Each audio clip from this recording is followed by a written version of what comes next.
Blog Talk Radio. Out at foggy midfield, muddy midfield, although they've done a heck of a job getting the field ready. They just tossed the coin to start the proceedings. Silver back looking left, looking in. He's going to go long down the left side. There he is. And it is called 35, 30, 25, 20, 15, 10, 5. Touchdown, Jason Cruz. Coast to coast.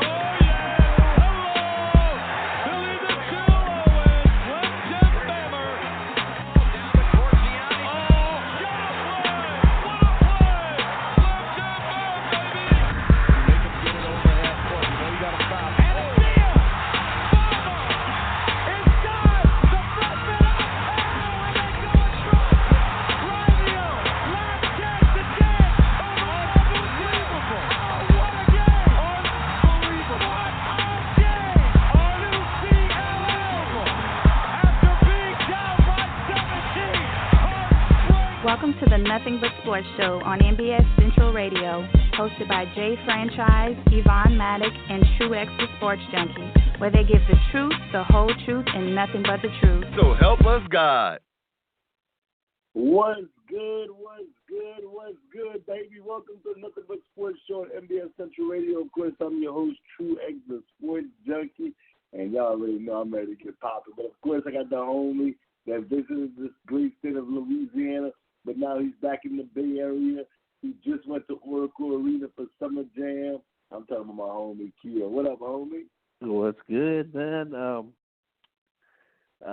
Glad to be on the NBS show tonight. For those of you who missed it, Sunday we had the premiere and the start of the Stardom Sid'em show for fantasy football. So fantasy football's around the corner. The preseason's actually in a couple of days to kick off. And Summer Jam was beautiful, man. I actually enjoyed it, besides all that twerking in front of us. No doubt.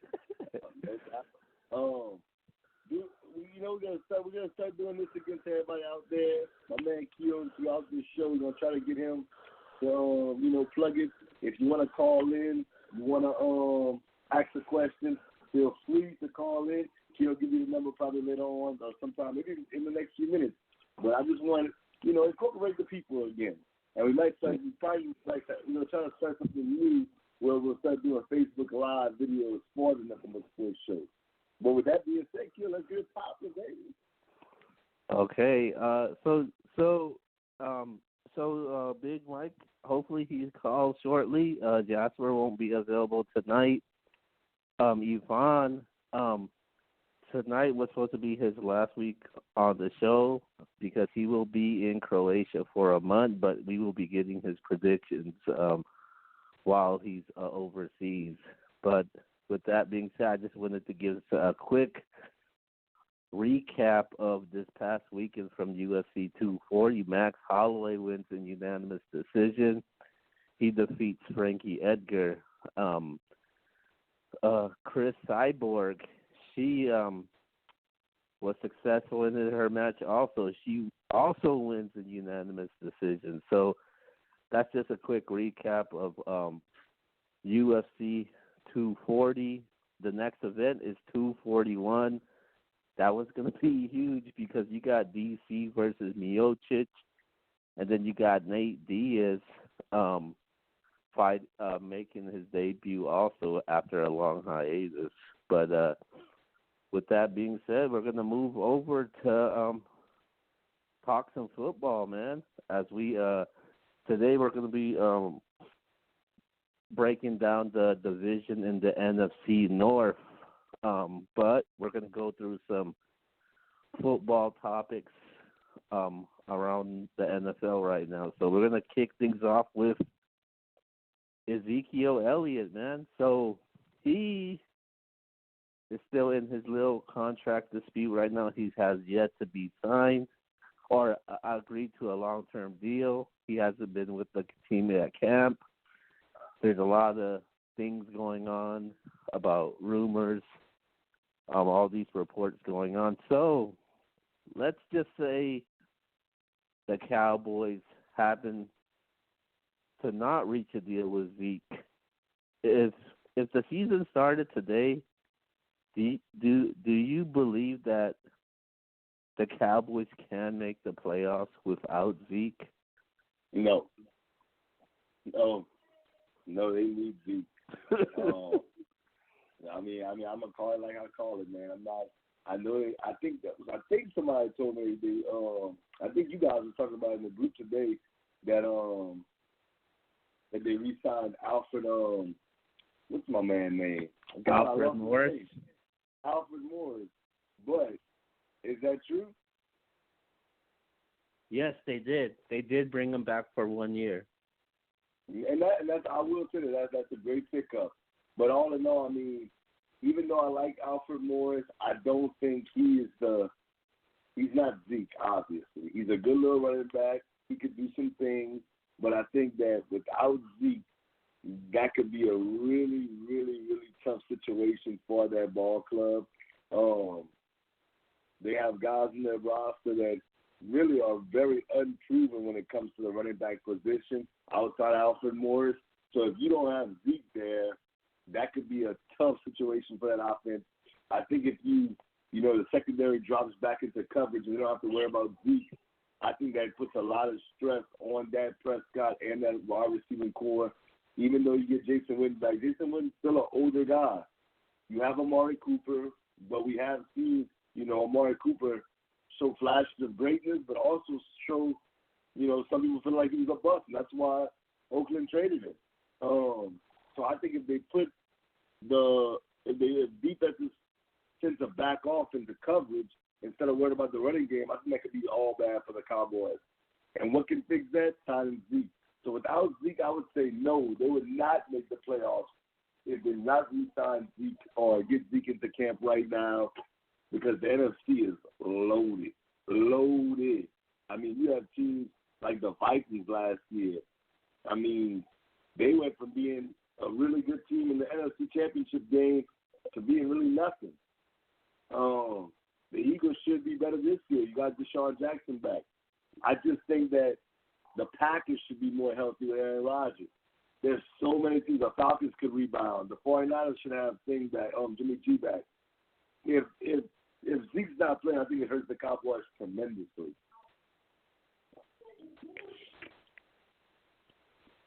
Yeah. I love my Dallas Cowboys. Even though I wouldn't take Zeke as the number one overall pick for fantasy football, but but as far as not fantasy football in the game, I don't think the Cowboys would make it to the playoffs if he's not in that lineup, because despite me saying that I expect them to throw the ball more with their new offensive coordinator Kellen Moore, you got to establish the running game, man, to open up for that play action game. When you look at the history of Dallas, running the ball is their bread and butter, man. You look at guys from the past, like when they're during their times with DeMarco Murray, they ran the ball awfully a lot. During their times with Felix Jones and Darren McFadden, even the great Emmitt Smith, they run the ball, and it opened up the play action game for guys to be open. And by not having Zeke there, I think it's a huge hit and a huge loss. I remember in 2017 when Zeke was going through his little legal issues, the Cowboys struggled because they weren't able to establish a running game, and I think they need Zeke in there. If they don't, I think the Cowboys are in trouble. I think they'll be a 9-7 team like they were in 2017. And if I was the Cowboys, man, I know that they got to get Amari Cooper his new deal, Dak Prescott his new deal. if I was them, I would make Zeke Elliott my main priority, man, because he's just too good, too talented to let him walk. And I'll do what it takes, man. I think he should be the highest paid running back in the league because he makes a huge impact. He draws a lot of attention. So I'm saying that Zeke Elliott, without him with him not being in the lineup, the Cowboys are just a subpar 500 team, and I wouldn't be surprised if they're an under 500 team. Definitely, I can definitely see what you're saying. Everything you just uttered, I'm with you 1,000%. So does this change her mind about Zeke going the number one overall pick? It really matters. Like right now, if I was in a draft, I would start being concerned. If it would have been a week ago when I was redrafted and I would have the number one pick, I would have picked Zeke number one. But now I'm starting to get, a little concerned that maybe it won't get done. Maybe he'll miss a couple of games, and I'm not willing to take that risk. Me. Some people will be willing to take that risk. I feel like he's not that much further in front of Kamara where I would be willing to miss some games with Zeke. Because you're basically going to miss 3 weeks. If he misses 2 games and he's going to get a bye, that's 3 games in fantasy football that can really hurt you come postseason time. So, yeah, it'd be great to have him on the back end, but I couldn't take that risk. So if he wasn't signed by the time I had my draft, like I know the NBS draft is in September 1st, I think, it's somewhere around there. There's no way in the world I'm taking Zeke if he's not signed by then. For sure I'm not taking number one. I'm not even drafting if he's not signed by then. And he's not back in camp. I'm not going to draft him, but he's somebody I spend big money on. Yep, you're right. All right, let's go to our next topic, man. And the NFL Network, they've every year they release their top 100 players, and this year they've released it once again. So there was one individual player that was upset of where he was at, and that was Jalen Ramsey, the cornerback from the Jacksonville Jaguars. He was ranked the 27th best player out of 100, and he feels like he's better than the 26 that's ranked ahead of them. So do you feel like he has a right to complain about his ranking right now? No, not at all. Not at all. Okay, first of all, let's be honest. Jalen Ramsey, I like the kid, and I get it why he's doing it. It's smart. He's a trash talker. Let's call it what it is. Jalen Ramsey's a trash talker. And is he one of the best corners in the league? I believe he is. I'll be the first one to say I do believe he's one of the best corners in the league. Now, here's my issue with Jalen Ramsey. Why should you be ranked number one? And I get this is a team sport, but the Jaguars went 5-11 last year. 5-11. You was favored because in many people's minds, you guys, I picked y'all to win the division last year. So a lot of people's minds, you was going to come out and represent the AFC South. I'm sorry, 5-11 is not going to cut it for me. I'm not going that route with them. I think that Jalen Ramsey, he's lucky to be ranked number 20. What was 26 you said? Or 27? Yeah, 27. Yeah, I mean, he's lucky to be ranked that high with the way that the team played. I know, like I said, it's a team sport. I get it. He's definitely one of the better corners in the league. But I've always been one of those guys that, yeah, you perform well, but do you uplift the rest of your teammates? And I'm not saying that he doesn't, but I'm not gonna put all the blame on him, but to say that you're the number one player in the NFL, I think it's a little reach. But I get it. He should have supreme confidence in his talent. But for me, as a person that views sports very critically and very aware of what's going on in the NFL, I would tell you that I can't sit here and tell you Jalen Ramsey is the best player in the NFL. I don't even think he's the top 10 best player in the league. Wow. I can see that's fair to me. Like, if I'm starting a team, and people know this about me, I've always said Dion would be one of my first people I'm starting my team with. He would definitely be up there. If I'm starting a team right now in today's NFL, Jalen Ramsey's not the first guy I'm taking in the NFL. Are you kidding me? There's no way. There's no way I'm taking him number one. I'm going to be honest with you. I'm going to shock Keo with this one. I'm taking Khalil Mack number one. Oh, shit. I love somebody that can get to the quarterback.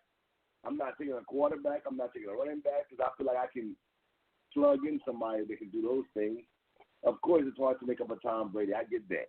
It's hard to make up a Ezekiel Elliott. We just talked about that. But what Khalil Mack does, man, I'm not mad at somebody that takes J.J. Watt. I'm not mad at somebody that takes Aaron Donald. Those guys are rated above Ramsey, and he has to understand that. They put in the work. Those teams have success in the postseason, or at least made it to the postseason. There's no way I'm ranking them above those guys. Those three guys, I named three defensive guys. I didn't even get to the offensive side of the ball yet. So, Jalen Ramsey, you want to be the number one guy, bro? You got to get Jacksonville over the hump. Darrelle Revis. Don't tell me about what Blake Bortles was doing. Darrelle Revis and that defense in New York, I saw them get to the AFC Championship game and was continuously a really good team in New York and then go to New England. And, we all saw what he did there. So, he has to do a little bit more for me to say he's the number one player in the world.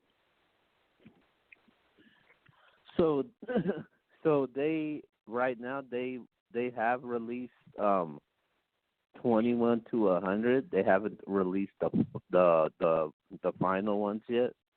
But as far as Jalen Ramsey goes, I don't think he has a right to complain because, like you said, they did horrible last year. And Jalen Ramsey, I think he is one of the best cornerbacks, but he gave us some big plays, man. And I think one of the reasons why he is complaining right now because he's on his final year of his contract, and he's looking for a new deal.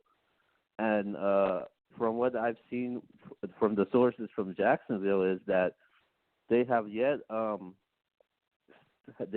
started negotiations with him as far as giving him a new deal. There's a lot of there's a couple players that I see that's ranked ahead of him right now that I wouldn't put Jalen Ramsey over those players, and these players have made an impact. I feel like Ramsey didn't make an impact. I felt like he he got burnt a couple times, and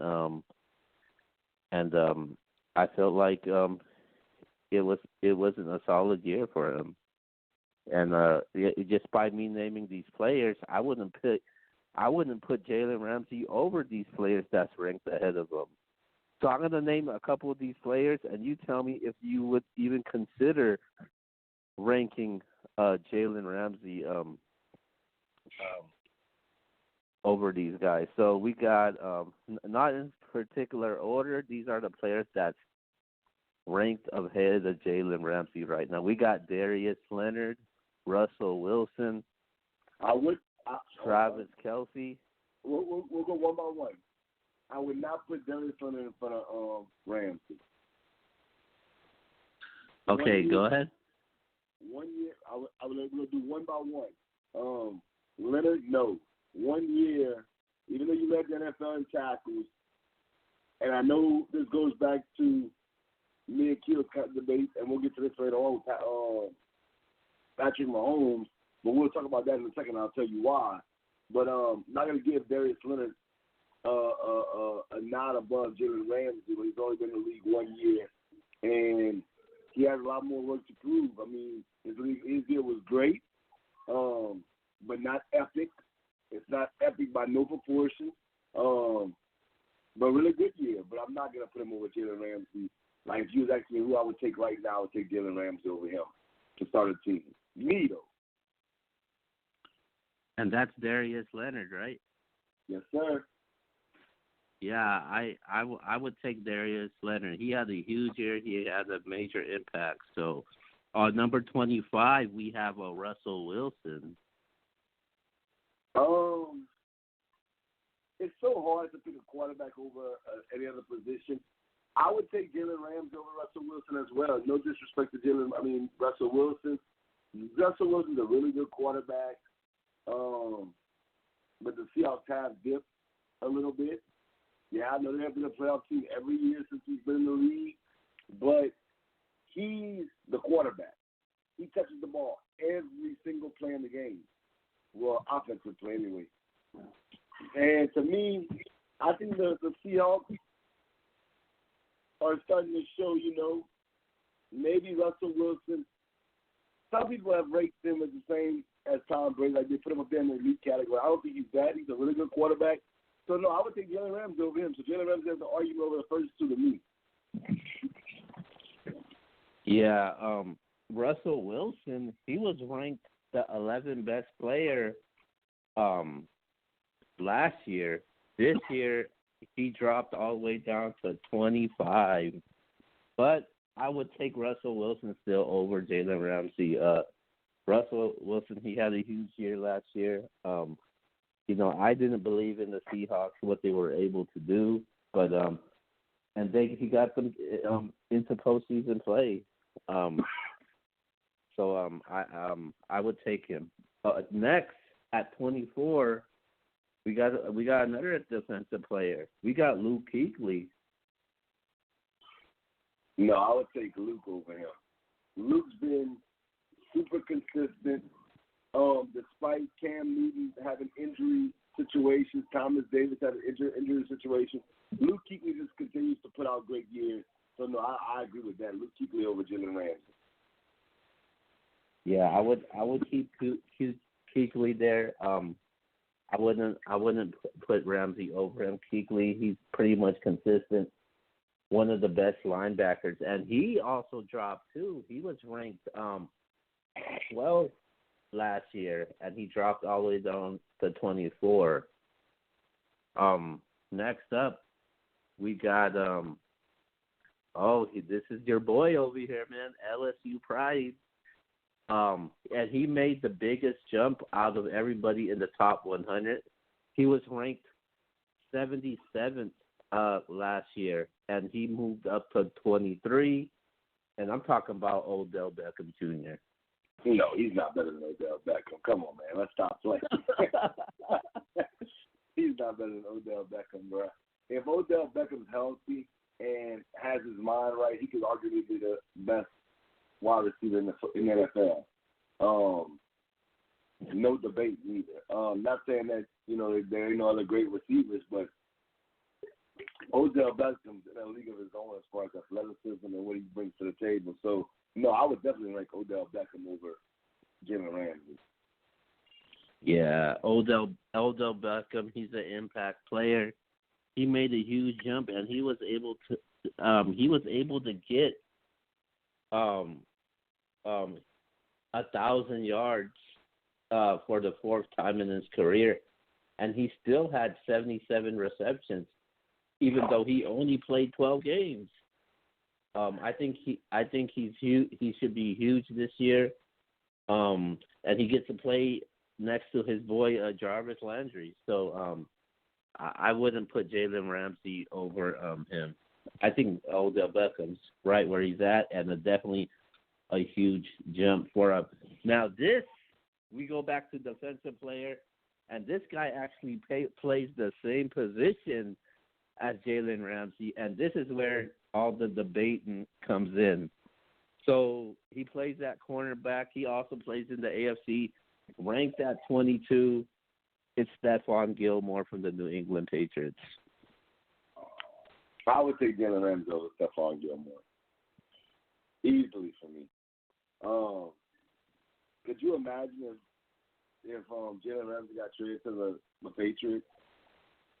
I mean, that would be incredible for the Patriots. No disrespect to Stephon Gilmore. I don't think you say he ranked number 22 overall? Yeah, he wasn't even ranked in the top 100 last year. Yeah, he shouldn't have been jumped. He shouldn't have jumped that high. He's definitely he shouldn't be in front of Odell Beckham, Luke Kuechly, Russell Wilson, Darius Leonard. All those guys I'm thinking before Stephon Gilmore. It's no knock. I think he's a good corner, but he's not Jalen Ramsey. So, no, I don't agree with that one. So, Jalen Ramsey has an argument for most of these guys so far that you named to me.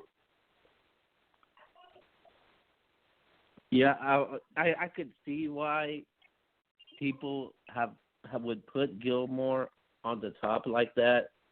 I mean, he was named to the first team All-Pro last season.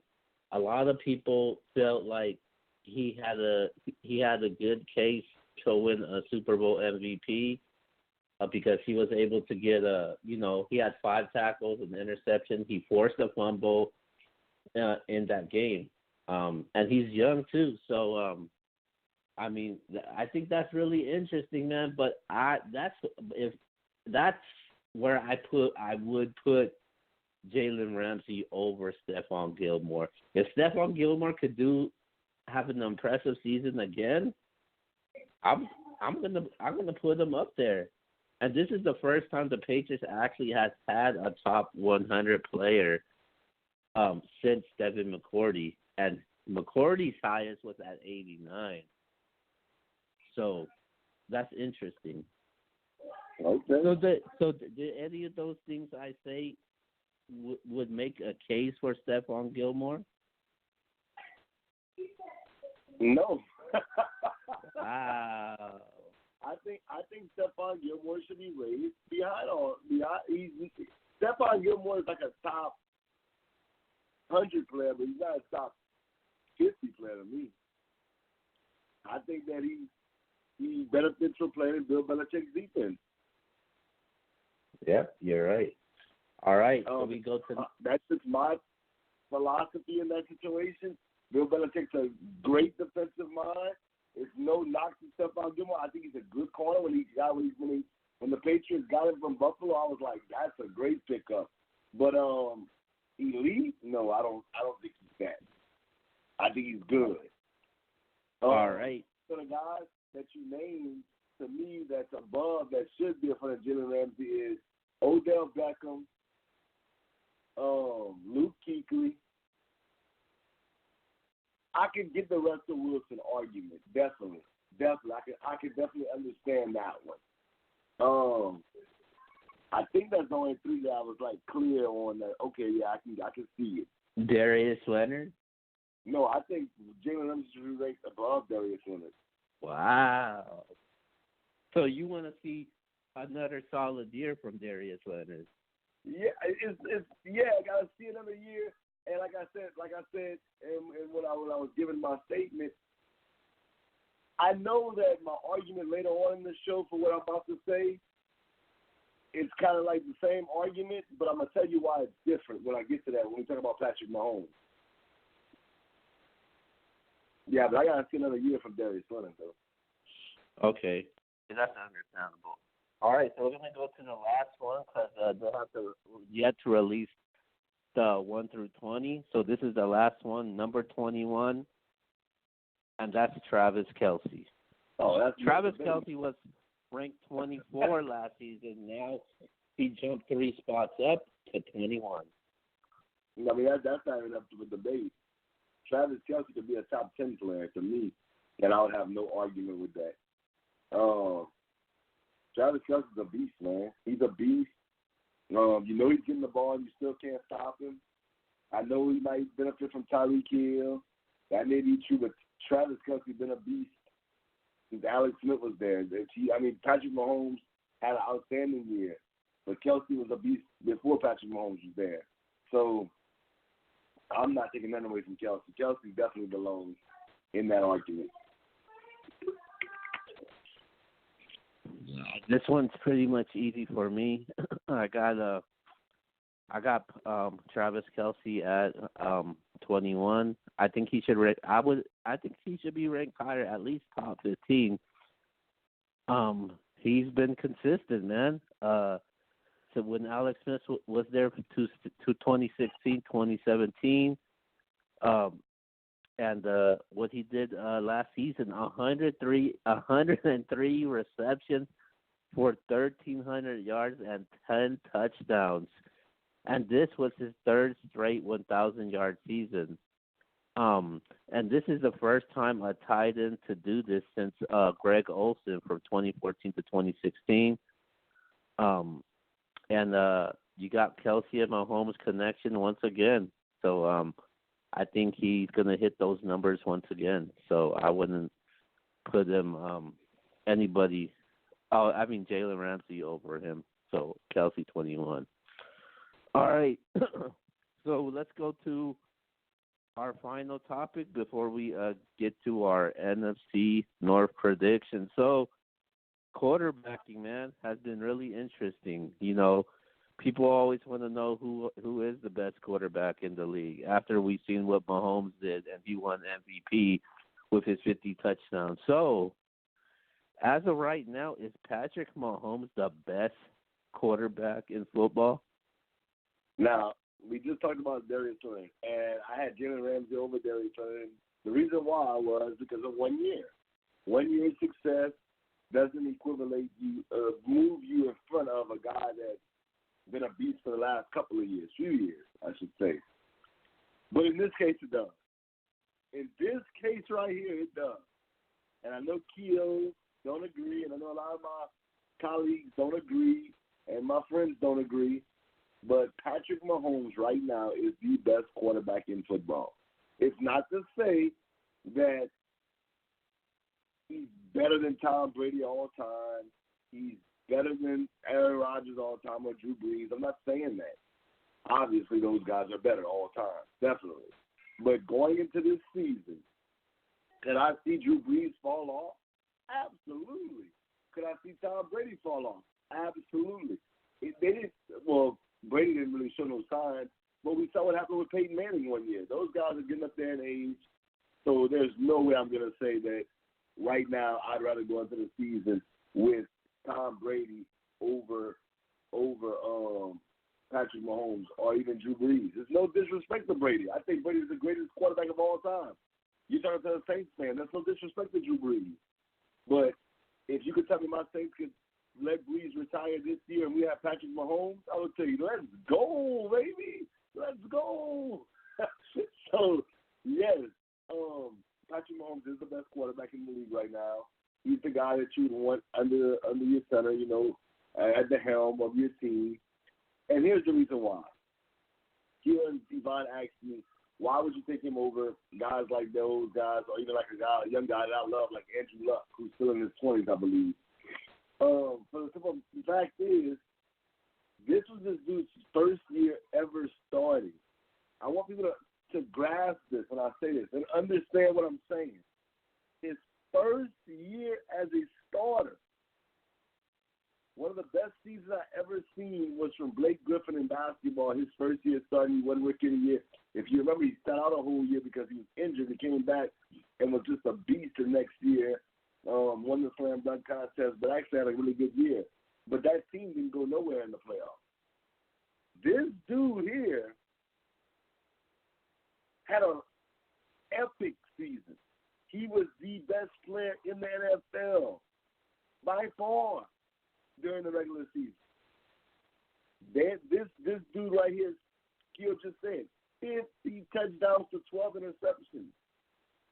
This guy right here made it to the AFC Championship game and had the defense not messed up a few times. They would have been in the Super Bowl. We could possibly be saying he's a Super Bowl champion had that defense not had a meltdown at the end of that game versus Tom Brady and the Patriots. I'm not going to blame him for that. He got his team down there and scored and tied that game up. And then I want to say it went into overtime. No, I lie. He took the lead. And then Brady got his team back down to kick a field goal to get the game into overtime, and he never got a chance in overtime. But he got his team down there and took the lead against Brady and company. guy is the real deal. He's the best quarterback in football, and his season that he just had is epic, and it's going to go down for the one for the ages. I'm not saying he's going to be the best quarterback for the next 10 years, but he could be. And we could be witnessing something very magical. So, yes, I'm going to say right now, today, Patrick Mahomes is the best quarterback in the NFL. Yep.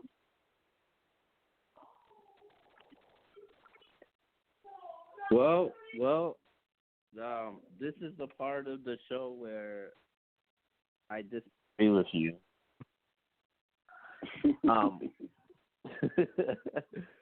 I feel like I said earlier with when we talked about Darius Leonard, I feel like I want to see one more year to see if he could do that, because Patrick Mahomes was able to do that, man. And he's a great talent. He's going to have a bright future ahead of him. But there's finally film on this guy, man. People's going to be aware and be prepared what Patrick Mahomes could do. And there was times during the season where I seen some holes and weaknesses for Patrick Mahomes. You look at during the time when he struggled against he struggled when Kareem Hunt got suspended. He didn't really do so well. And you look at the weapons around him with Hill, Travis Kelce. These are explosive players. Kareem Hunt, and you got the offensive mind of Andy Reid, who is a straight up genius. You look at the quarterbacks he's been able to produce, and he's been successful. And you look at Patrick Mahomes now, man, and I just feel like I need to see one more year from Mahomes, because you've seen quarterbacks that, especially rookie quarterbacks, who's had great seasons, and not as great what Patrick Mahomes was able to do. I remember the year when Cam Newton threw over 4,000. His passing percentage was nearly close to 70%. He never got close to that range ever again since after his rookie year. And I just feel like when you have game tape on somebody and film on the guy now, it's a completely different story. And if he could pull this off again, I don't think he's going to get the numbers, 50 touchdowns and those type of passing yards he was able to do. But if he could do that, man, he got my vote as one of the best in the league. But I just don't have him as the best quarterback in the NFL right now. So let me ask you this.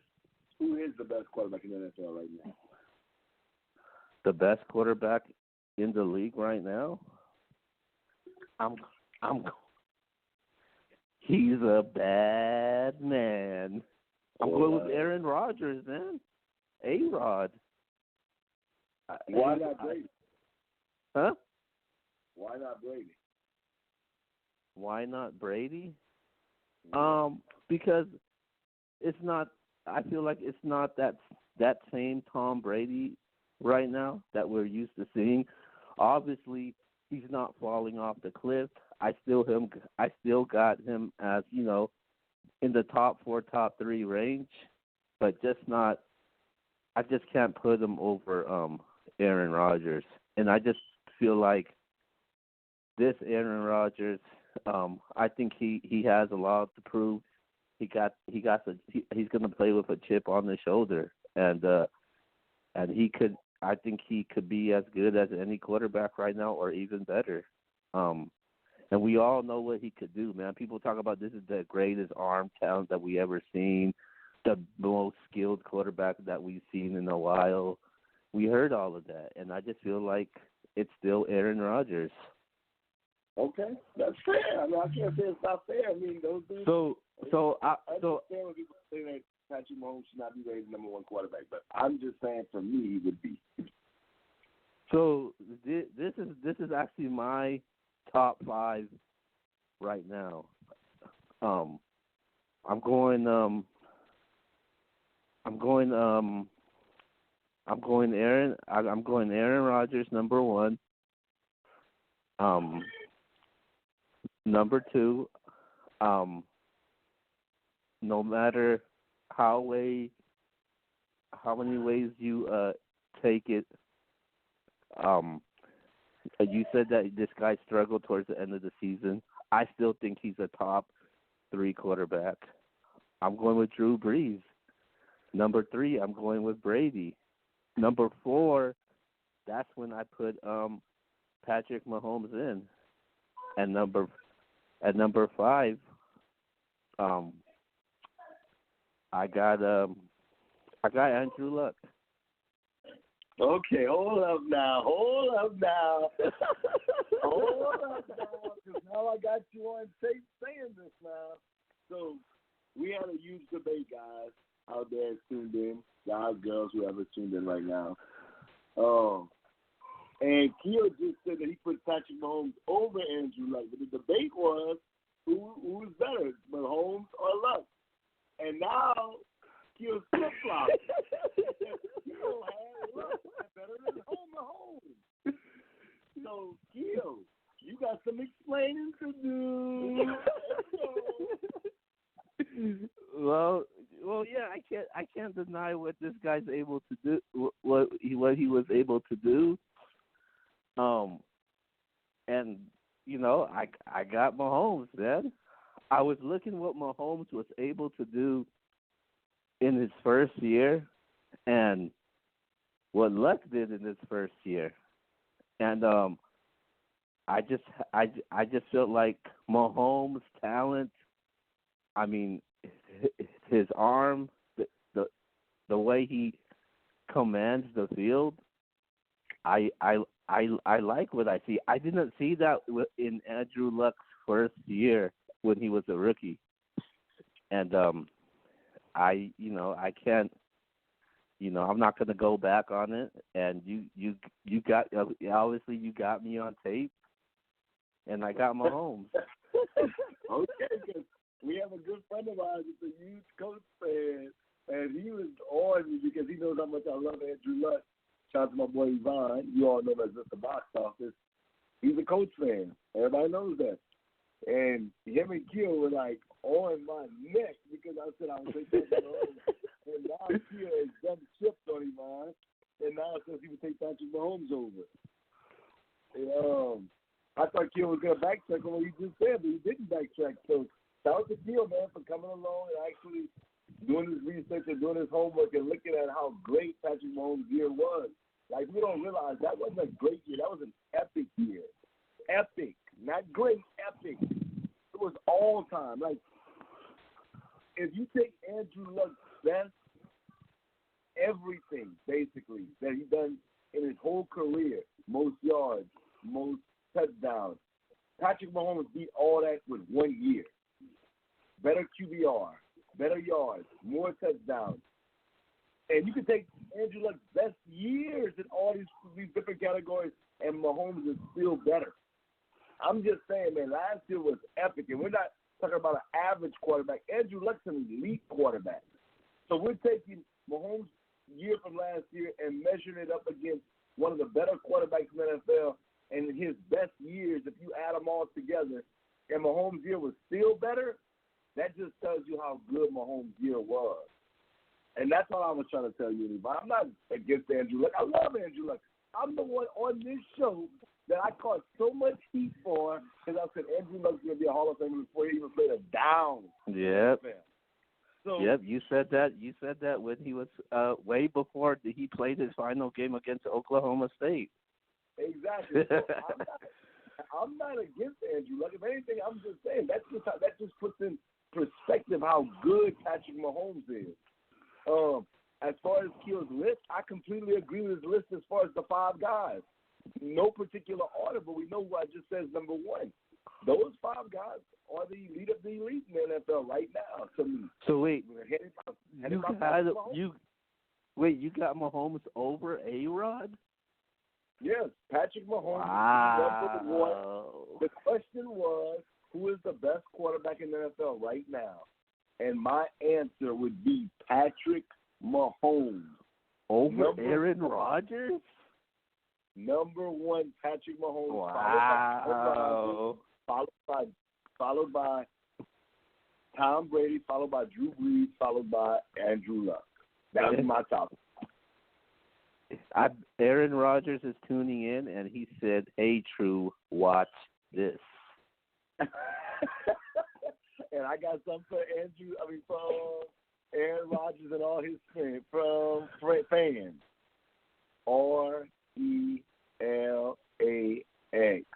RELAX. Oh, wow. Okay. All right. So wait, is it like a clear cut, or was it close for you? Of course, everything's debatable. Of course, you take everything into consideration. But as y'all gonna find out later on, I don't have to even say it. I'm gonna say it right now, and I don't think the Kansas City Chiefs will be in the AFC Championship game. I'm not wavering that. I think they're going to be back in the AFC Championship game. Now, will they win? I don't know if I made that decision yet, but I just said Andrew Luck's one of my top 5 quarterbacks. I got the coach and the Chiefs in the AFC Championship game. I don't see how my decision is going to change as far as those two teams. It depends on where the game's at. I do think it's going to be in Kansas City. And if it's in Kansas City, I'm leaning towards Patrick Mahomes and the Kansas City Chiefs going to the Super Bowl and possibly getting Andy Reid his first Super Bowl title ever. Okay, fair enough. All right. So that actually sums up our topics for tonight as far as the NFL topics. So we're going to go to our predictions for this week. And last week we broke down the NFC West, and it was pretty much unanimous when we all picked the Rams. I think this kind of changes a little bit because we're going to the NFC North now. Yes, sir. Yes, sir. This is going to be interesting because I'm hearing people, saying that Aaron Rodgers is going to be healthy. This team is going to be a team that you're going to have to definitely look out for this year. Minnesota now, Kirk Cousins is actually truly invested in this team. Another year in the system. You still got them 2 stud receivers. Dalvin Cook should be healthy for the entire season this year, so it could make things real interesting.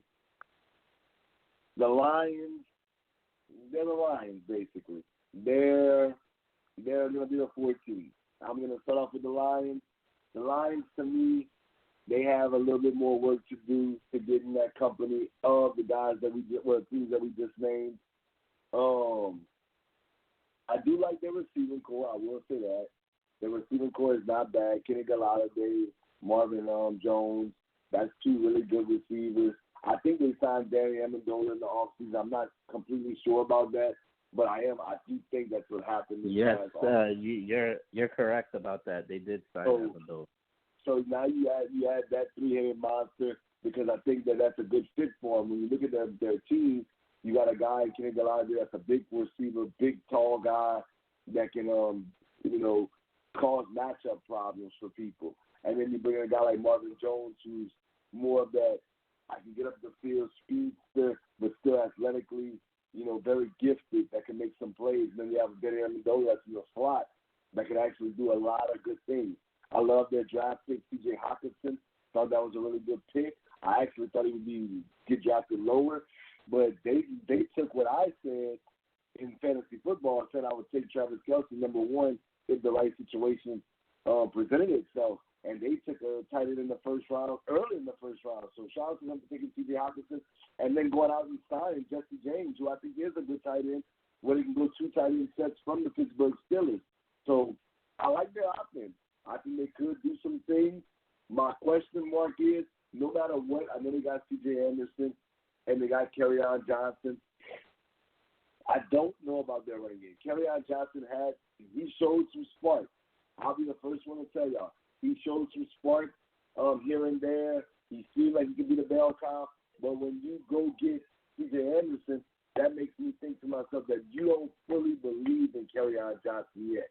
So that's a little disturbing for me as far as the Lions is concerned. As far as defensively, we already know Darius Slade, one of the better corners in the league. And they're gonna be all right on defense. They still got some things we need to work through. But overall, I just think that the Lions are gonna come last place in this division. I'm gonna say the Lions finish this division at 6-10. They'll be a decent team. They'll get a couple of wins here and there. They'll be surprised for people, but they'll finish at 6-10. And they're gonna have to make a decision on Matthew Stafford, man. Is Matthew Stafford that guy? Because you're paying him top dollar, and everybody knows I love Matthew Stafford. But something's just not right for me over there. Maybe Matthew Stafford needs to go to another team, maybe get traded. I wouldn't mind having him in New Orleans as our next quarterback behind Drew Brees once Drew Brees decides to end his career. Matthew Stafford still basically is in his prime. So I would love somebody like Matthew Stafford to a team like New England or Los Angeles with the Chargers or with the Saints and take one of those older positions, possibly even the Giants. That would be an interesting situation. I know they drafted Daniel Jones. I'm not big on Daniel Jones. So not to Daniel Jones, I'm just telling you how I feel. But ultimately 6-10 for those guys. Which leads me to maybe the biggest shocker to everybody that I'm going to tell y'all this. The Green Bay Packers are going to come in third in this division. Yes, I said it. The Green Bay Packers will come in third in the NFC North. I don't love their wide receiving core. They have potential. Geronimo Allison, big kid.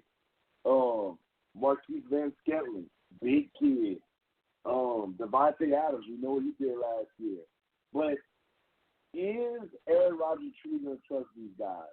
Who's the real star at running back? Is it Jamal Williams? Is it Aaron Jones? Or are these guys going to coexist without actually getting the ball as many touches as they would like?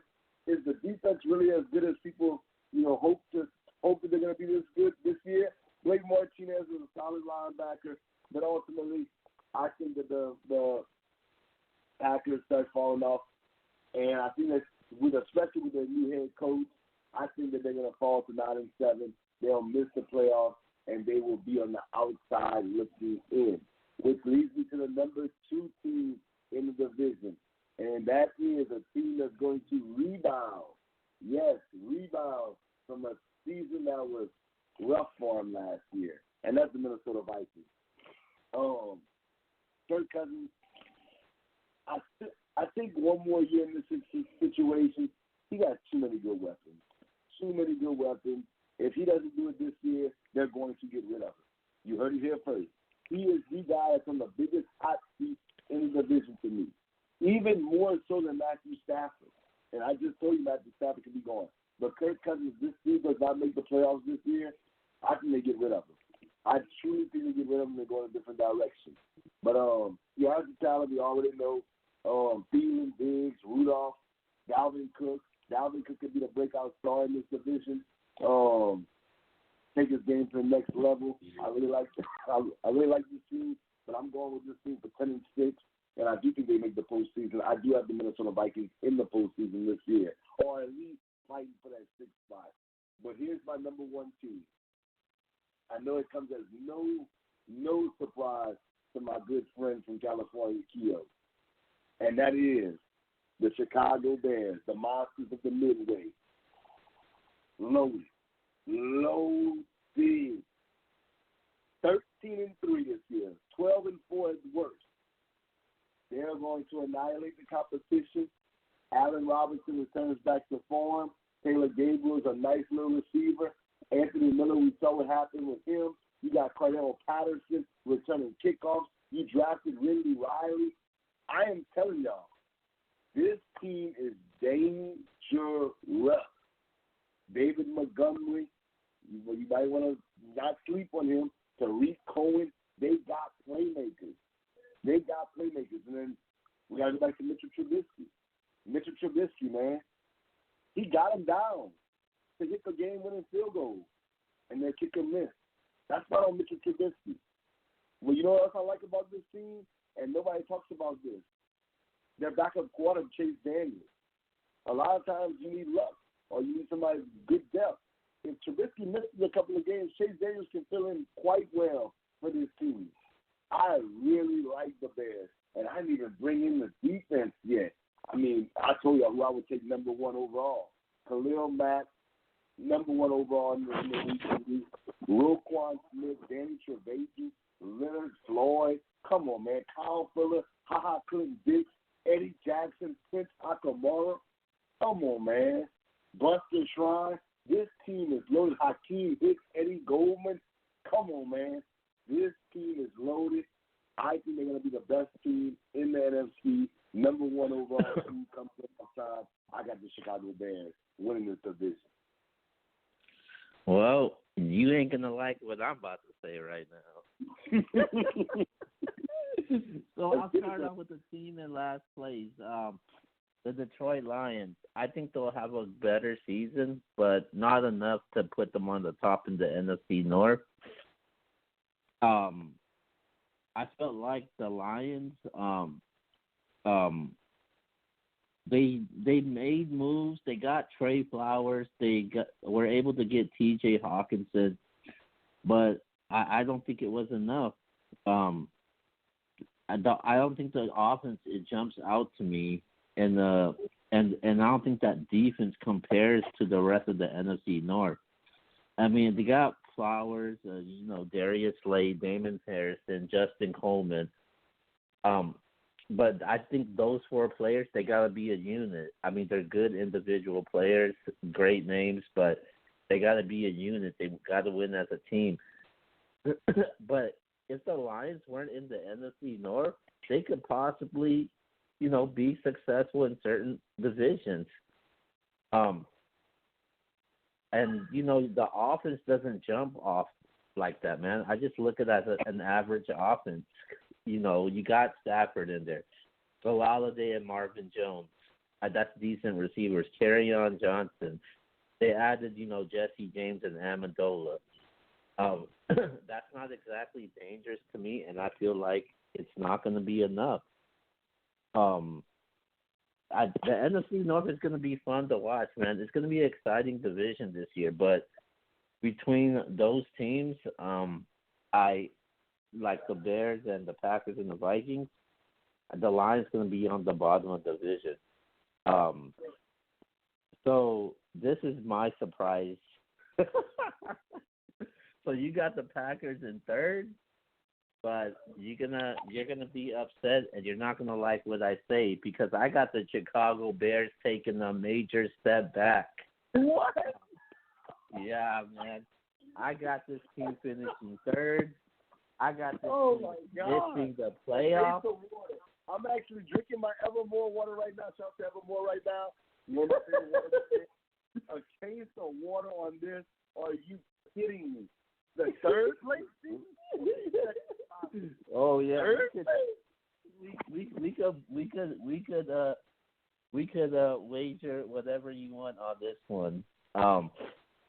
But I feel like the Bears have a very tough schedule. They're facing against 6 playoff teams, which I don't think they could beat any of them. And this is actually Hold up, Q. I am dumbfounded. Matt just called me just now and said, get Q off this line right now. He is embarrassing himself. I cannot believe he is being disrespectful. When you talk about hold on. Go ahead. Let me finish with the Bears. So, and I'll tell you why. So, they're facing 6 playoff teams, and to be honest with you, I don't think they could beat any of them. Out of the 6 teams that they're playing, and this is sad. I'm not even being biased at all.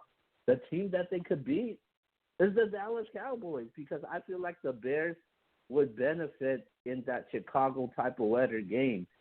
And the major reason that I think they're going to take a step back you may like this guy, but I don't. I just don't believe in Mitchell Trubisky. I don't think he's the Bears quarterback. I'm going to give him a couple more years, and he'll be out of there. Trubisky is like he reminds me of 2 years ago what Blake Bortles was. But I just feel like he's more better of a mobile quarterback. And this team reminds me of the Jacksonville Jaguars, man. Jacksonville, they looked great, amazing, unbeatable in the AFC Championship game a couple of years ago.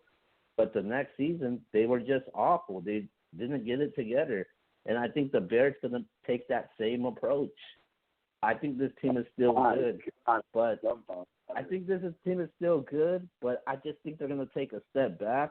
The defense is still going to be solid, but, you know, they lost Amos. They lost Bryce Callahan. They lost, you know, their main engine, man, the mastermind, Vic Fangio. I think that it's going to be a major blow. I mean, they did sign Clinton Dix, but I just feel like the Bears will take a step back unless Trubisky steps it up, man, and he has to be huge. Besides that, I got the Bears finishing 8-8, not making the playoffs. Wow! What? What? I'm looking at the Bears' schedule, and I just feel like they can't get it done, and they will struggle, and they will take a step back. I feel like Vic Fangio was really huge. What he was able to. Do you realize the Bears might start off 8-0? Are you kidding me? I feel like in Soldier Field, the first game, the Broncos, the Redskins, the Vikings at Soldier Field, the Raiders, the Saints got to go there to Chicago.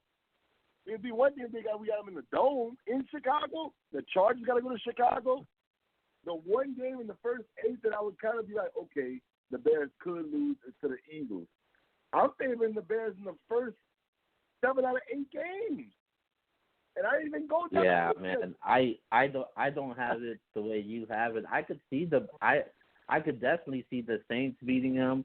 I won't be surprised if Green Bay beats them in the opener because they did it last season. The Raiders, I think the Raiders going to surprise a lot of teams. I think the Raiders could beat them also. Oh, my God. We're going to talk more about this. Oh, my God. Go ahead, Kyo. Just go ahead. All right, so second, I got the Minnesota Vikings. The Minnesota Vikings. I think Minnesota's going to finish like a 9-7, 10-6 record. The team didn't come close to expectations last year, but I feel like for this year, I think they're going to be able to achieve them. Minnesota had major issues with their offensive line, as we were able to see, especially with injuries. But I think they addressed the issues in the draft. They were able to manage to keep their defense intact. Man, but Kirk Cousins is the huge key, man. They paid him all this money, and he has to deliver, man, or it's gonna be a major bust and failure and a horrible signing. The Vikings, they have Kevin Stefanski as the offensive coordinator, and I think this is a guy that people should look out for as far as a head coach candidate for this upcoming year. Dalvin Cook, I think he's going to benefit in this new offense. I think he might have a breakout season. So I like the Vikings this year to be a tough team, and I could see them sliding in as a wild card team in the NFC. And I'm going to go with my number one, man, and the best quarterback in the league. I'm going with Aaron Rodgers and the Green Bay Packers. And I got this team finishing 11-5.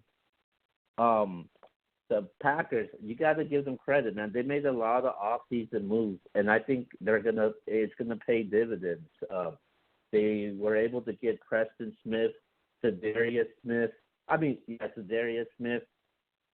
They drafted Rashawn Gary. I think that was huge. And they got the safety from Chicago, Adrian Amos, and Darnell Savage. And they got Aaron Rodgers protection with that offensive line with Billy Turner and Elton Jenkins. So I think the Packers are going to be set up really well. They got a new head coach, Matt LaFleur. I think he's going to revamp and restructure this offense. And I like Green Bay in this one, man. And I think one thing that benefits the Packers is their schedule, man. Instead of playing like the Saints and Rams like the Bears do, the Packers play the Niners, the Carolina Panthers, and I think those teams like that are going to struggle again this year. Even though I got the Niners making the playoffs, I still think they're going to be a little bit inconsistent, but they'll be able to get over the hump. I think the only issue for Green Bay right now is the receiving corps, man. They just need to stay healthy, and Aaron Rodgers needs to stay healthy. But other than that, Green Bay should easily reclaim the NFC North. So disrespectful. So I got Green Bay finishing 11-5 and back in postseason play. Yo, you, oh my God. I cannot believe what I heard on this show tonight. I mean, this is dang. I'm dumbfounded by this, Keo. Oh my God. The Bears, to me, are the most sure thing in the NFC. Yeah, man. They're the one team. Like I said, I just feel like they're going to take a step back. They had some major losses, man. Big Fangio, man. We got to appreciate defenses that he's orchestrated. You look at, what he did with the Niners and then now with the Bears with him leaving. I just feel like he's going to... I don't think that from him. And I think that everybody gives their defensive coordinator a hard time right now, Chuck Pagano, former Indianapolis head coach, a hard time because they're thinking about Pagano as a head coach. A lot of guys are not head coaches, but they're good at being a coordinator. I think Chuck Pagano's going to have that team right there. Dude, when you look at their team, but think about all the first round. This is, man, bruh. Think about how good Buster Screen was at one time. Prince Akamore was a first round pick. Eddie Jackson, he's just coming off a great year. High Clinton Dixon, a first round pick. Kyle Fuller was a beast his rookie year. When you look at that, that's just the secondary. That's not even the strength of their defense. That's the secondary. I'm telling you, kick return, punt return. They got Tariq Cohen and Cordell Patterson. So even if one gets hurt or one's nicked up or one needs to go use the restroom, the other one can come in and do work. This team, if Mitchell Trubisky struggles, they got Chase Daniels off the bench. They got too much talent. I just don't see. I don't see how you're missing all of this. Yes, I get it. A defensive coach changing positions. I get it. But this team is too good, man. I'm telling you, man, the best team. I'm gonna be real with you. I can see the best team in the NFL, not just the best team in the NFC. They're really good. They're really good this year. I actually think the Bears defense still knows this, and I think So let me get this straight. You got the Bears as a clear cut to win the division, right? Clear cut, no debate. And I got Green Bay to win the division clear cut. So I'll tell you what, you know how much I love Coke. How about I'll take your wager on your water, and you got to take my Coke. It's a good deal.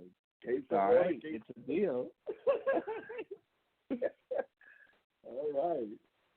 All right, so there you have it. Well, let me ask you this: any MVP candidates in this division? Any comeback players of the year? Any awards that can be given? Because I got a few that I think can win these awards.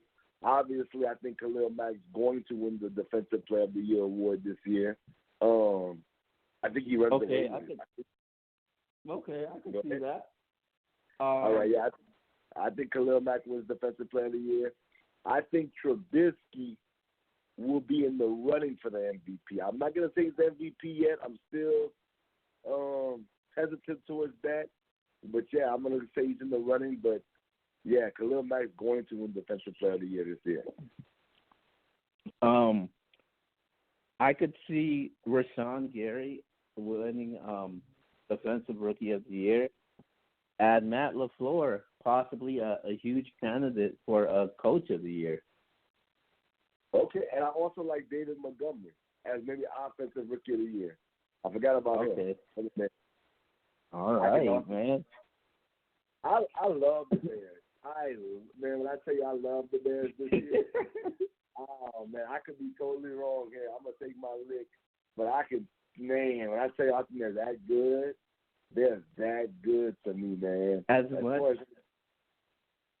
much as you like the Bears, that's how much I like the Packers. I feel like if you ask me who were my winners and losers in the off season, including the draft, I'm taking the Green Bay Packers. I give them an A. They did a great job making moves and addressing issues they had. I know the wide receivers, like I mentioned, but I think they did a decent job, and I like this team this year.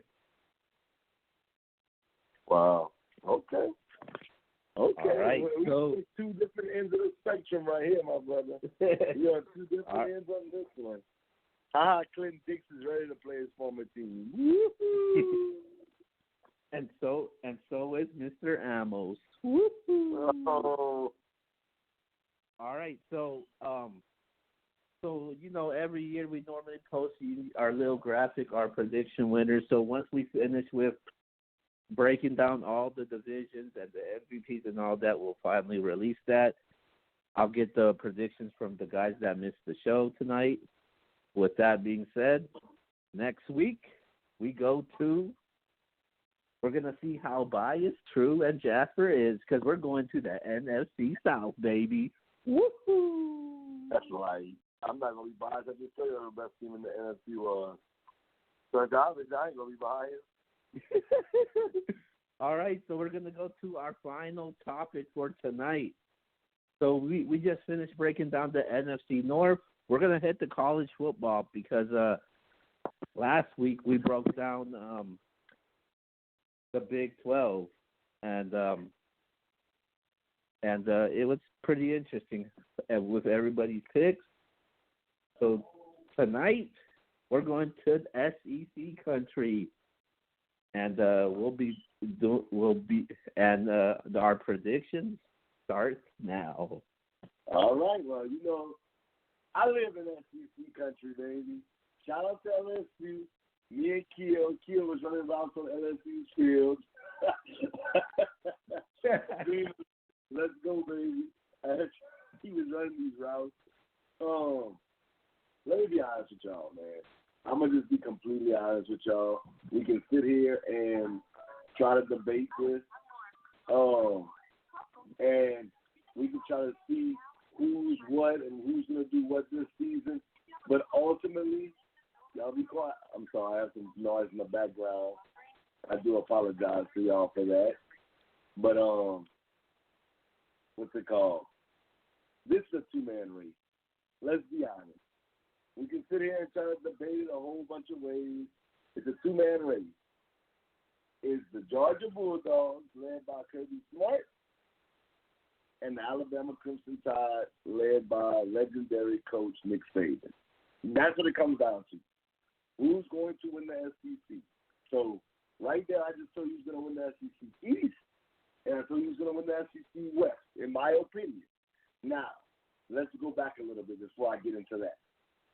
I know that the SEC is stockpiled with teams in the top 25. We know that. Kelly Bryant getting transferred to Missouri, that's big time. Does he really fit the Missouri scheme? I don't know. Could be interesting. Knows Alabama. We're going to see. Played against them when he was in Clemson. That could be interesting, but I'm not sold on Missouri yet because I don't think Kelly Bryant's a great fit for that program.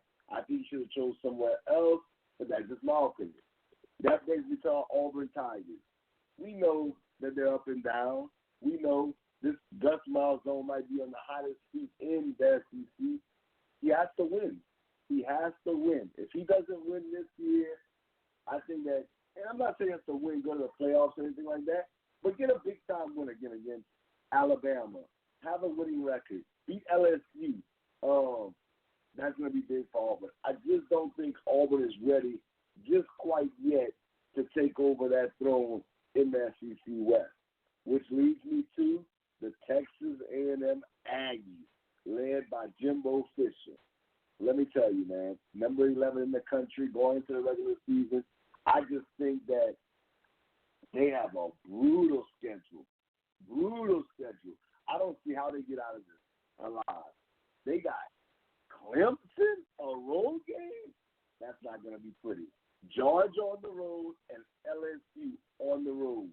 That's crazy. Then you know they got to play Alabama at College Station. But that's 4 losses right there that can definitely be, even if they upset one of them, that's still 3 losses, which is going to lead them out of the SEC as far as the winner of the SEC. And that goes down to, you already know, Keel's secret favorite team, the Florida Gators. He brings up Riddell Anthony. He brings up he brings up Danny Whirlpool. This dude brings up Chris Leak and Tim Tebow. Fred Taylor. I mean, golly, the dude just doesn't stop with this team. So Florida is interesting. They can pull some things out their hat. They're currently ranked as 8. I just don't like them as much as I like Georgia. So I think they'll be right there in the mix of things, but they'll be right on the outside looking in when it comes to actually competing for a playoff spot. They'll be a good team. They'll finish in the top 25, but not a national championship or college playoff for the Florida Gators that I see in their future. Now, the number 7 team in the country, my LSU Tigers. They kind of have the same deficiencies that the Florida Gators have to me. Both teams struggle on offense. Both teams, to me, they have too many lapses in offense in big games.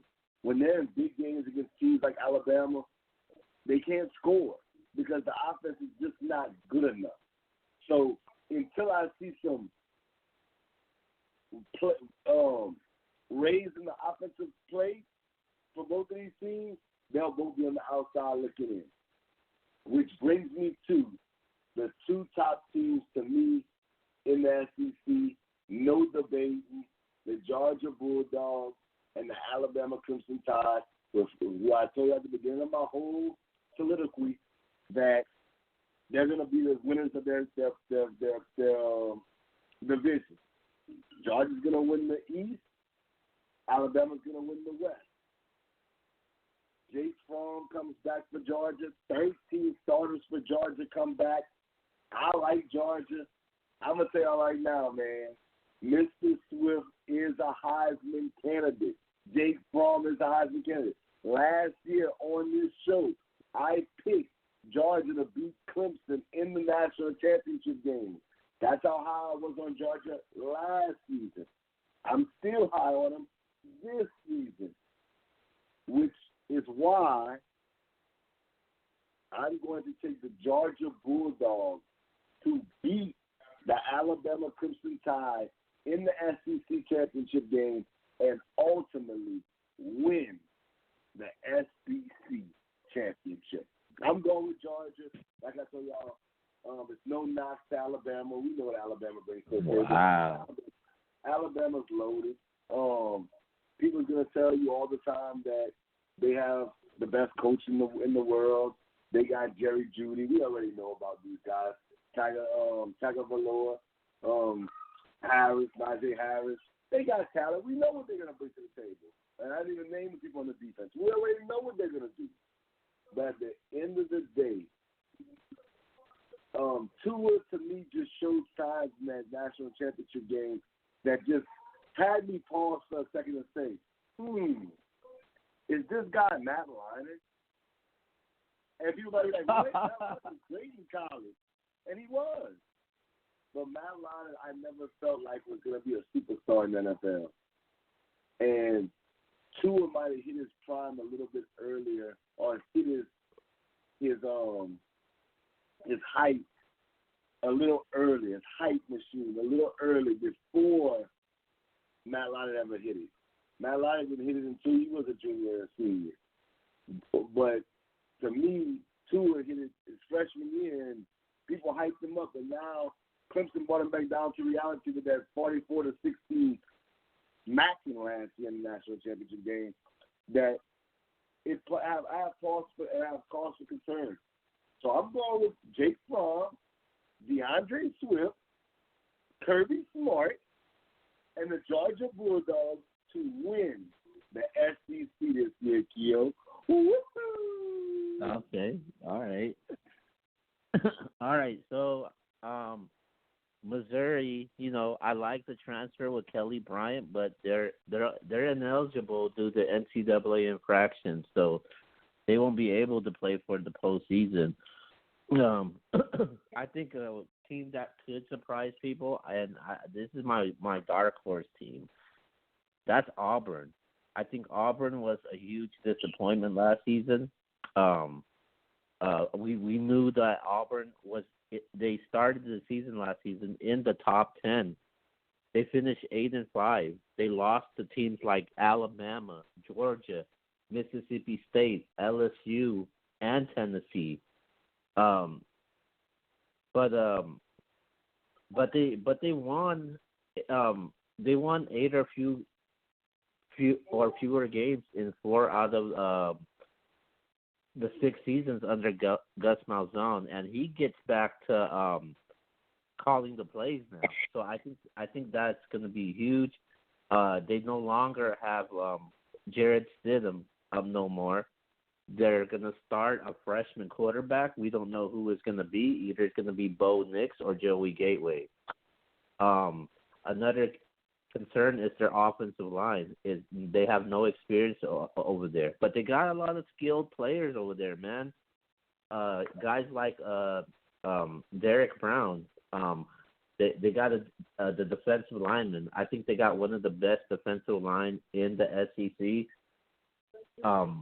But their schedule is interesting though, because they play on neutral site to open up the season against Oregon. They go on the road against Texas A&M, Florida, and LSU. They got these home games, and these are back-to-back home games against teams like Alabama and Georgia. So I think that's going to be interesting also. So I'm definitely going to be really intrigued of what happens in this conference with the Auburn Tigers. I think Florida is going to be a decent team, but I just feel like this team will not be enough, especially when you got what's that team? When you got Georgia in the mix in there, and I think Georgia is going to be a huge contender in the SEC. I think this Florida team. I think this team is going to improve. I like the coach Dan Mullen. You look at a guy like Felipe Franks. I'm really interested to see what type of quarterback he's going to be. Hopefully he shows some growth and development off of what happened last year. So I want to see what Florida could do. I could see this team going maybe like 9-3 or 10-2, man. I think Florida's going to be really really interesting, and they could definitely be in the mix. Um, as far as teams like Tennessee, they got a second year coach. Mississippi State also got a second year coach.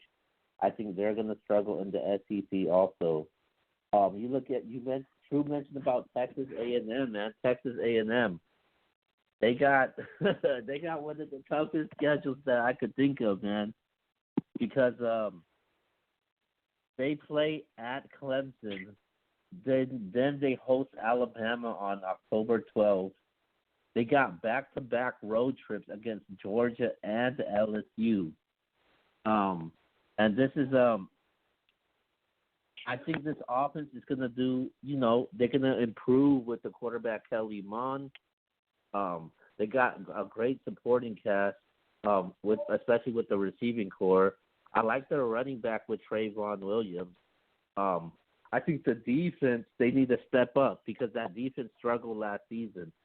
But man, I just don't like the schedule for Texas A&M. I think it's going to be tough for them. Now you go to my second home state, LSU, man.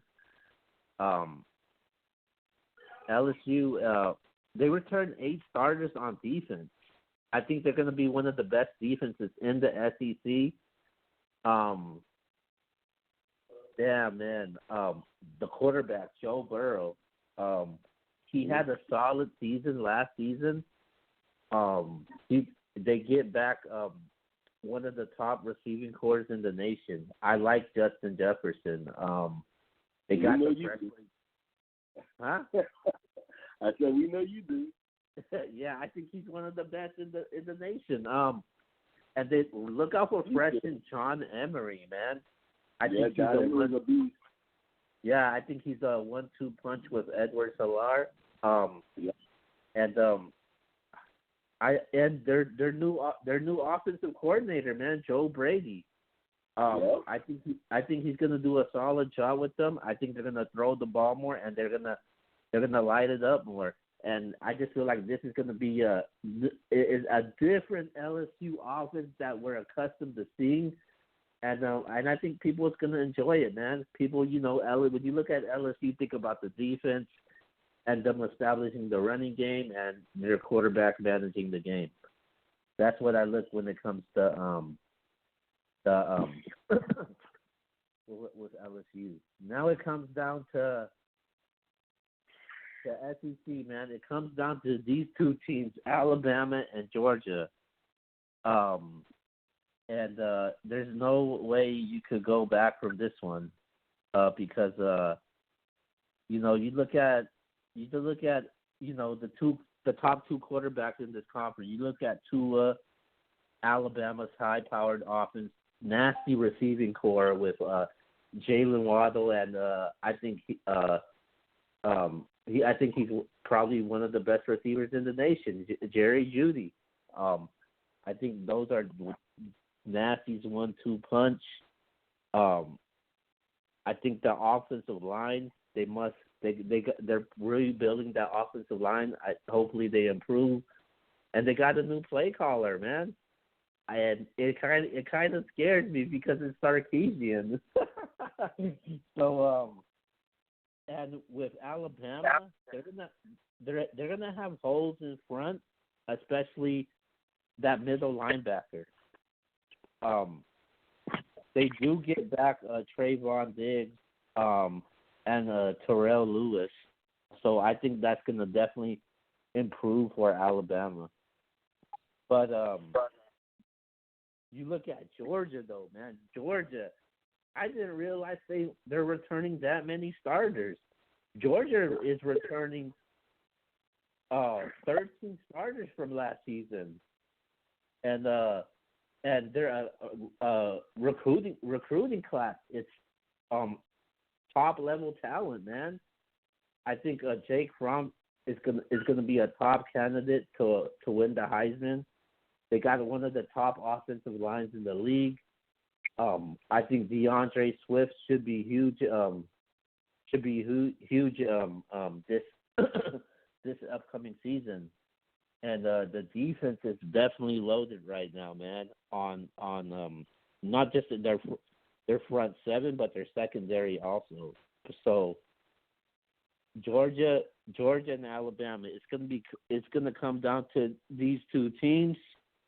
But with that being said, I just feel like Georgia has yet to get over the hump, and until somebody beats Alabama, I'm still taking Alabama. I'm talking about inside the SEC, so I'm taking Alabama over Georgia, and that rounds up my SEC predictions. Okay, so you got Alabama, I got Georgia. I mean, I think that's pretty clear cut for everybody. Do you think there's a Heisman candidate that could actually win the Heisman this conference, or that you're saying, okay, let's look out for him? I think there's a couple guys that can win the Heisman in this conference. And I like Jake Fromm. I think he's gonna have a huge season compared to what he was able to do last year. Tua, I think he's gonna be huge also. I mean, he was huge last season, all season, until he ran into Clemson. And if there's one more player, I would go with Jerry Jeudy, man. Jerry Jeudy is debatedly, probably the best receiver in the country. And what? He's not the best receiver in the country. It could be debated that he could be the best. It can't be debated, but go ahead. Yeah, knowing you probably would pick T. Higgins or one of those receivers in. You already know.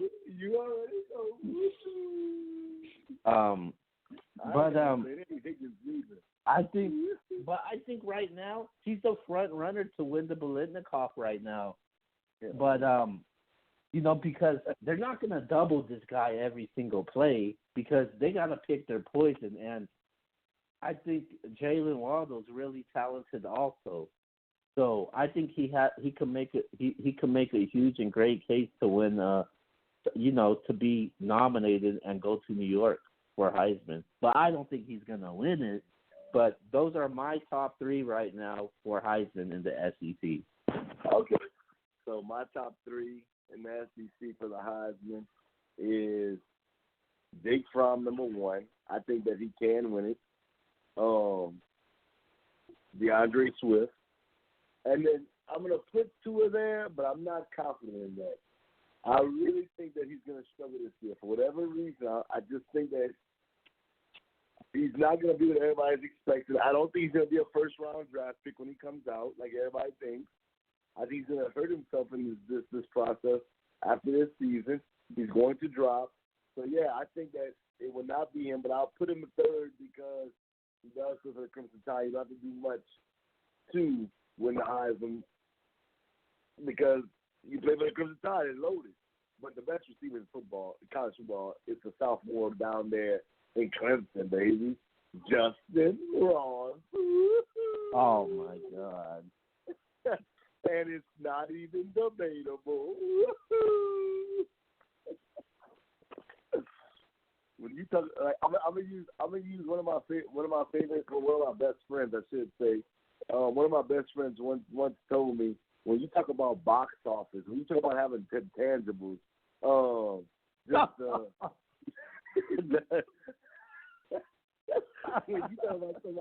you talk about somebody can make all the plays on the field, can run every route. I mean, we're talking about Justin Ross, people. We're not talking about anybody else. Don't give me Jerry Jeudy. Are you kidding me? Shout out to my homie that said that too. Okay. All right, man. So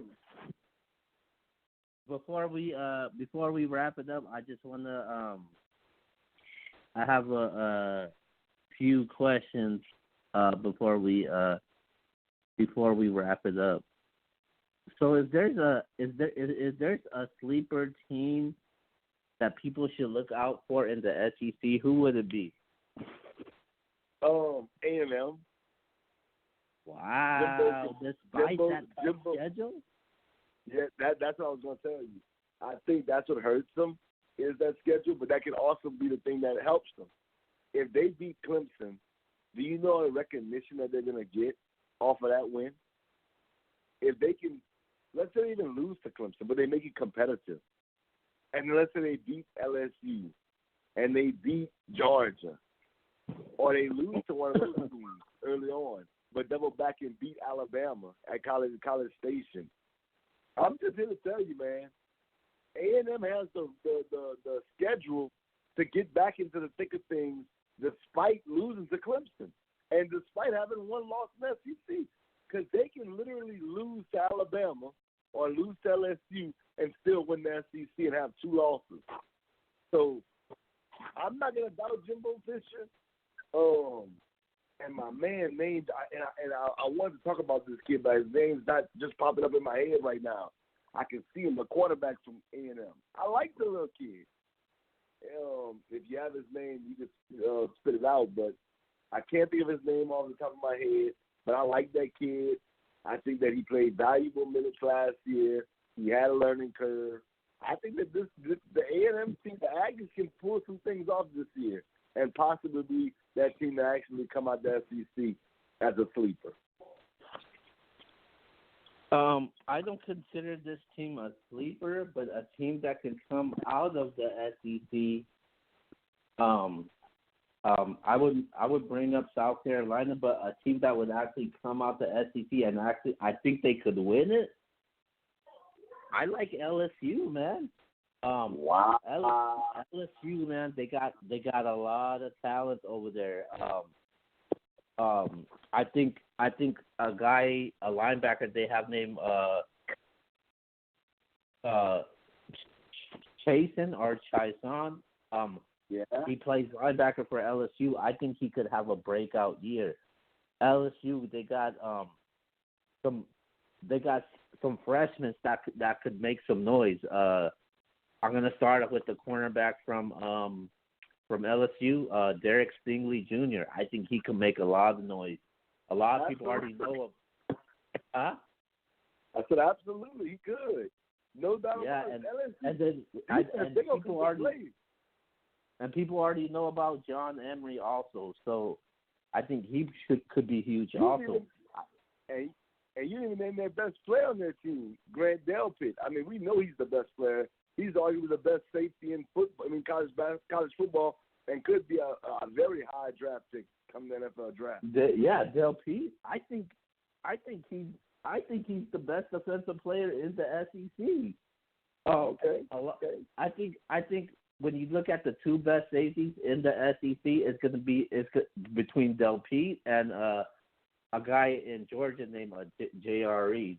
I think those are the top 2 guys. I think it's going to come down to those 2 who wins Defensive Player of the Year. But LSU, I think they have a great chance to win the SEC. I think the schedule is definitely favorable for them. So I definitely like their chances. So look, his name is Kellen Mond. I couldn't think of it. I was trying to think of his name. I was like, oh, it hit me, Kellen Mond. The quarterback. Yeah, from Texas A&M. The kid can move, man. The kid can make some throws. Was real gutsy versus Alabama last year. I like that kid, man. I'm telling you, he's a sleeper in this division. I'm not saying he's going to win the Heisman. I'm saying that he's going to be as finalist. He won't. But if there's a sleeper, dark horse team, a team that I think can come out the SEC and possibly make some noise, it's A&M for me. I think A&M is a team that people better not sleep on this year.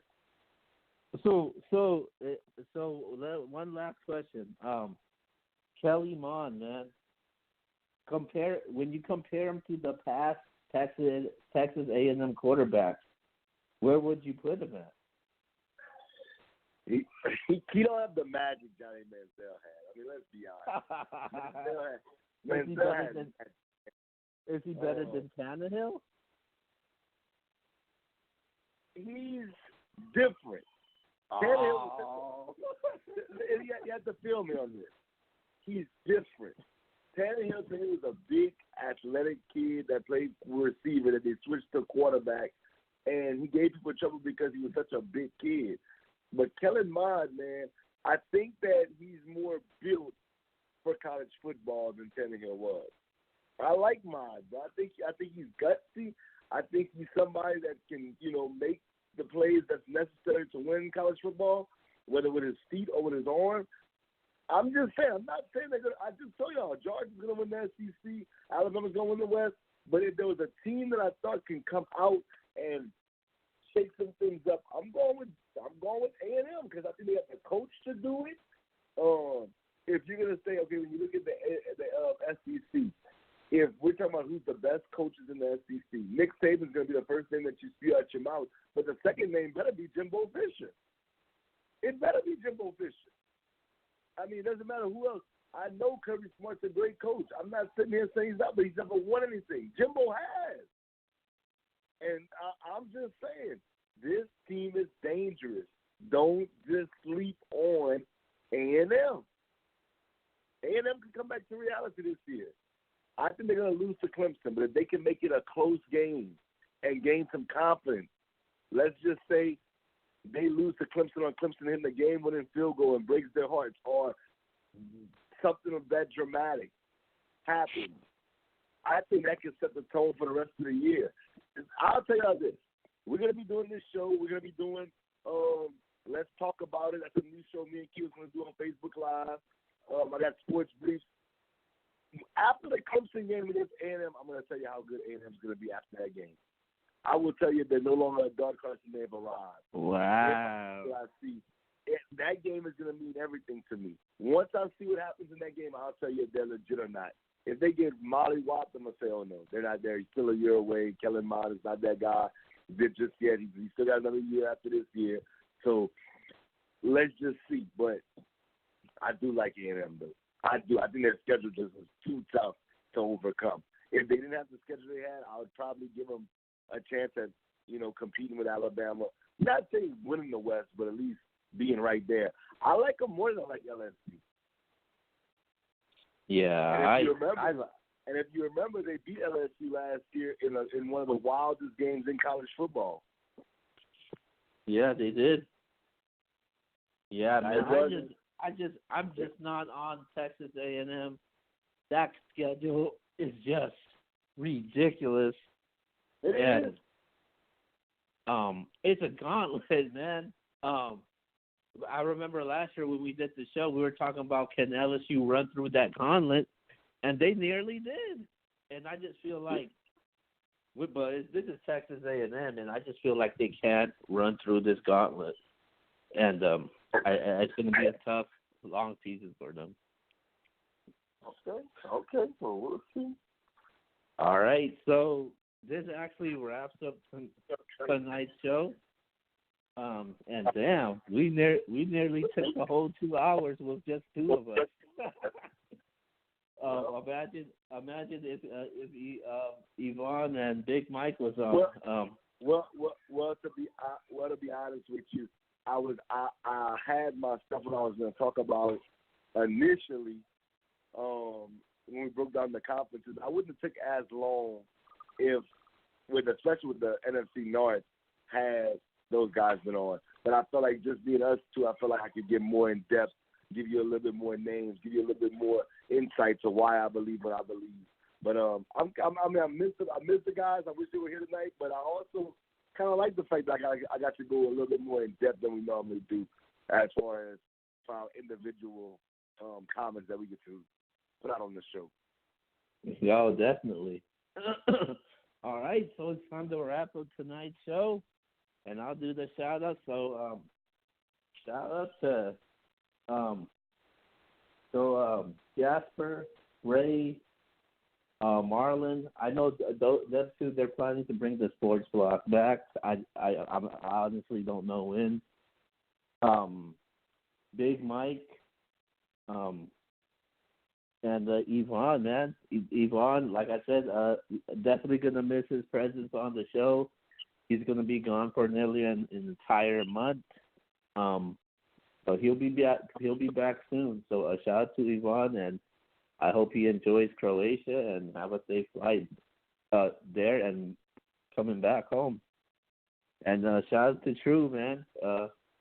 Always holding it down every single week, and he's coming to Cali, baby. No doubt. But thank you everybody that tunes in and supports the show. We got a lot of things in store coming up this season, and thank you. Besides that, I'm out. Definitely. Shout out to my brother, man, from Cali, the Bay Area, man. My dog Keo, man. Always holding it down, always constantly pushing us to be better. So I want to say shout out to him. Shout out to Jasper wherever he's at. Shout out to Mike wherever he's at. I definitely thought Mike was going to make it. I know some things come up from time to time, so we're going to hold it down for them. And then shout out to my little bro, man, Yvonne, man. I know he's going to have a good time in Croatia. Just stay safe, man. Can't wait to have you back on the show so I can continue my beat down weekly with you and Keo. But in all honesty, make sure y'all look out for Sundays for all my fantasy lovers, the Stardom Cinema Show. If Jasper's not on, I want to go to Facebook Live with it, me and Keo. We're going to try to start putting some more content, even on YouTube, more different things for you guys. I should get visuals, ask questions, reach out to us, let us know what you think. Stardom Cinema on Sundays, Tuesdays, Nothing But Sports Show, Wednesdays, Sports Briefs from my homie Mr. C.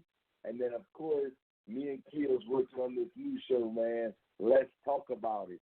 It's going to be not even just sports. Whatever the topic is, we're going to talk about it. And there's one topic that I want to talk about as soon as Keo's ready, man. And we could have been on the show tonight, but we're going to wait because we're wrapping up the show right now. And LeBron James, is he doing too much on the sidelines with his kid, man, at these AAU games? We're going to talk about that. But with that being said, this has been a Nothing But Sports Show. I am the Sports Junkie, my homie Keo. We always hold it down for y'all, man. We'll see y'all next week. Love y'all. We out. Peace. Peace.